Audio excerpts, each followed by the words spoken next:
ఈయనకి అసెంబ్లీకి వస్తే 2 సమస్యలు ఉన్నాయి. అసెంబ్లీకి వస్తే అసెంబ్లీలో కూటమి సభ్యులు ఏం అడగతారని ఒక భయం, పొరపాటున జనగణమన పాడితే సరిగ్గా పాడకపోతే కేసు అవుతుందని ఇంకోటి భయం. ఇది మొదటి నుంచి ఈయనకి భయమే.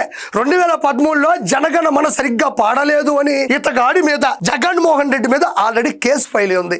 అందుకనే ఏం మాట్లాడకుండా నిమ్మలంగా కూర్చొని లోపల వచ్చే టెన్షన్ బయట పెట్టకుండా గమ్మని ఉన్నాడు. కనీసం జనగణ అది కూడా లేదు అసలు. చూడండి, అందరినీ చూడండి, ఇతనొక్కనే కాదు. చూడండి, ఇదిగో ఇదిగో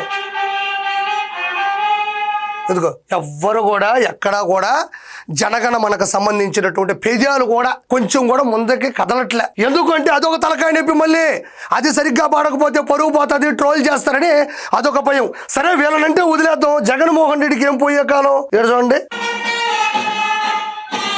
ఏం లేదు, భయం. జనగణమన అంటే ఆయనకి భయం. అందుకని పూర్తిగా కాముగా ఉండిపోయాడు. అయితే చూడండి, ఇంకా ఈ రోజు ఇతనికి వేసుకుంటాడు గట్టిగా. మేమెవరో పాడకుండా కాముగా ఉంటే నీకేం పని, నువ్వు ఎవరవే, నోరు మెదపడానికి నువ్వు ఎవరు అని నాకు తెలిసి ఇతను ఈ రోజు నైట్ అంతా ఉంటుంది తాడేపల్లి ప్యాలెస్ లో.